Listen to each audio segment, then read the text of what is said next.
This is Paul Christie. Roger Garrett was born just a stone's throw from our new facility in nearby Longview. He hit the big time in 1972 as a part of the staff that turned the 104.1 frequency in Houston from worst to first. You'd be hard-pressed back then to find any radio that did not have super rock cranked up, and Roger was one of their super jocks. The early 80s found Roger leading the top 40 battles at Austin's KHFI. K98 was the little station that could and did, with a fantastic sound and memorable promotions like the great K98 River Race. The desire for a slower pace and a better place to raise his kids became a priority for Roger in the late 80s, and that is when he found his permanent home, Aggieland, Texas, USA, where Roger has been a fixture on their airwaves ever since. Roger not only brought tremendous talent and leadership, but a tremendous sense of community. Radio MASH has been duplicated by dozens of radio stations around the nation, but it was his KORA and KTAM that did it first and still do it best, collecting Christmas gifts for 160,000 underprivileged families. Roger attempted retirement,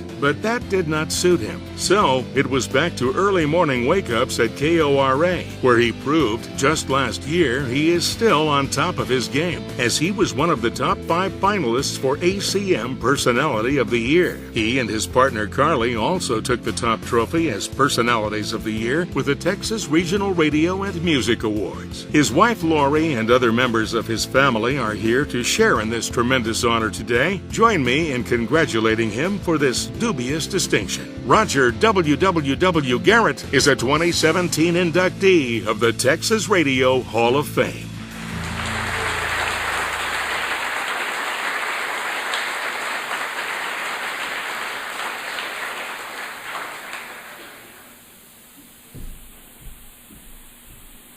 Howdy! How y'all feeling so far?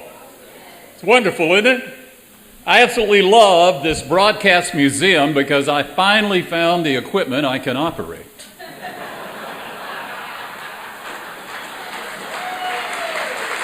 Yeah, that's the real stuff sitting out there. I love that.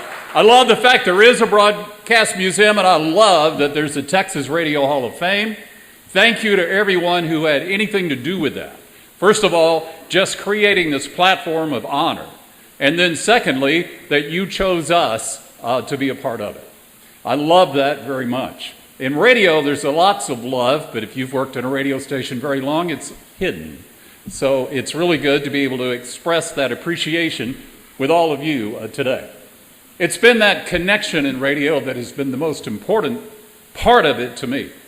The connection, the human connection. In today's social media world, sometimes it's hard to find that. But for us, who've been a part of it longer than 5 years, knows about that connection. When I got the word from the Texas Radio Hall of Fame that I had been chosen to be here today, and first of all, thank you to everyone who had even the smallest thing to do with that. I had no idea I would ever be here. So I really appreciate that so much that you did it.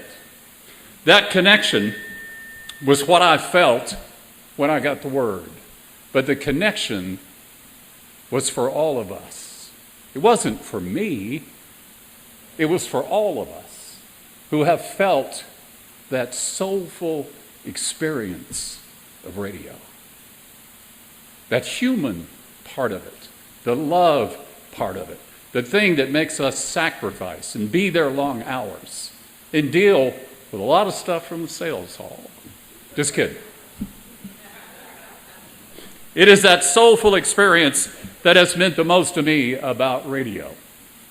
I owe a debt of gratitude to those outrageously fun personality jocks of the 60s and 70s. Those were the guys that were calling me to come be part of this. What I liked about them was their sincerity. I liked their fact that they were flirty and not filthy. I liked it that they were teasing but not toxic. I liked it that they were an explosion of life over a 10-second intro. My gosh, I had to get in that studio. I had to be part of that. I couldn't just let that go by. And it pulled me into this business where I've been ever since. I owe my heart to the music, to the songs and artists. I've always been a jock. I've had other jobs, but jock, DJ, microphone, headsets, intros, segues. Oh, wow. If you've not felt that, the words won't do it for you. But in this room, you have felt that power of putting on the studio. It's not an ego thing. It's a heart thing. That big connection to be in that room. The songs and artists who first filled me up and then provided the bridge to that one person listening who felt the same way. And we connected. And I wish they could get in on the request line. Because, it's just the people winning the prizes we talked to. Some of those songs that really lit it up for me, that pulled me in, was expressions like, "Good God, y'all, ain't it funky now?" It just spoke of life. It felt so good. You didn't have to love me, but you did. Yes, you did. And I thank you. Those songs that connected us. And in the end, the love you take is equal to the love you make. I know a place, y'all. Get on board. I'll take you there. That kind of radio. The kind that I'll love forever. Because that's how long it'll last with me. I want to say thank you all for coming so far to be in this room. Coming in miles. Coming in years. Coming in acceptance.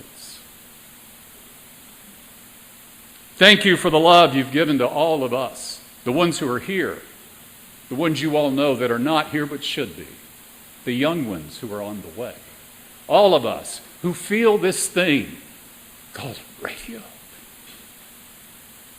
Thank you, praise God.